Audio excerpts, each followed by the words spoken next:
Yeah, one of the Harvard trustees told us that during a meeting that instead of divesting from fossil fuels, we should find the relatively good ones and that we should write them thank you letters for being good fossil fuel companies.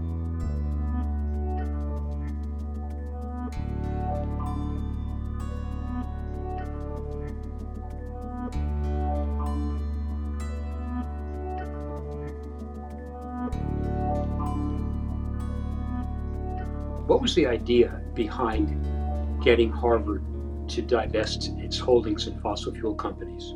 I would say the idea is raising the question, what is the morality of knowing what we know about climate change and continuing to invest in that industry? And if you can get Harvard to divest, one of the most conservative and tradition-bound organizations in the world, then you can get other organizations to divest as well. Back in those days, what was it like to meet with the Harvard administrators? Did you ever have any idea that they would budge on divestment? Well, they told us they would never budge. They promised us they would never budge.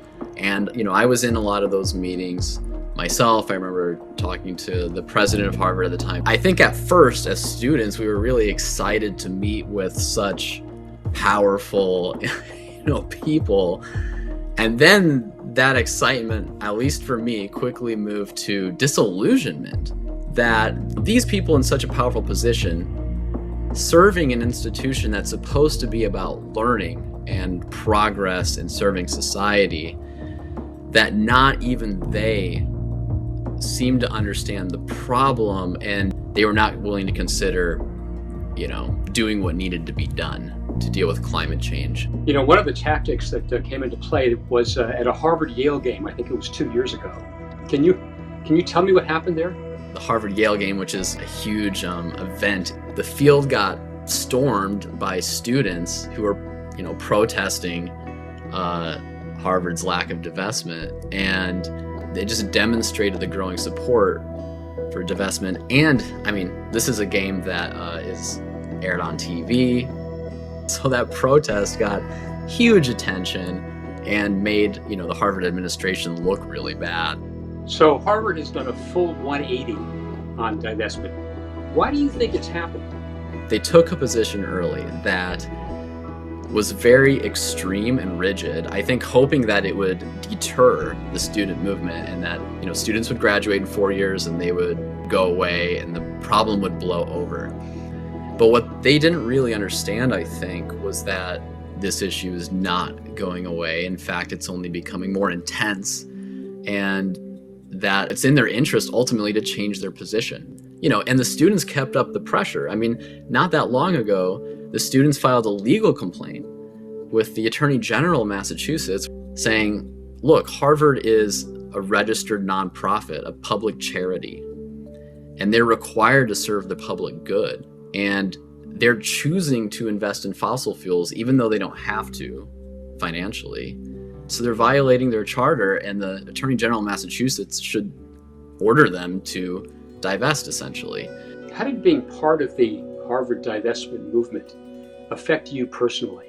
It did, because I took a lot of flack for supporting the divestment movement, especially as a scientist. There is this prevailing idea that if you're a scientist, you have to be neutral about political things, social matters.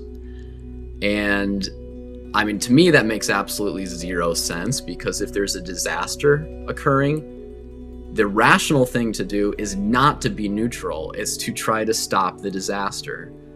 But nonetheless, when I applied for a postdoc position at the end of my PhD, and I didn't get it, which is, that's life, that happens all the time. But I was told that part of the reason was that I supported the divestment movement, and the powers that be at Harvard thought that meant that I was not an objective person. I imagine that there are students who would agree with your basic position on this, but don't want to take the personal risk of being openly connected to a divestment movement. I think a lot of students were afraid that if they were an activist, then their professors might not approve of it, or their profession might not approve of it. I knew a lot of scientists who thought that way. I even had professors pull me aside and say, thank you for what you're doing. I can't support you openly because I'm afraid I'll lose my funding from oil companies who are funding my research. So there's a whole series of kind of, conflicts of interest or just professional culture that prevents people from doing this.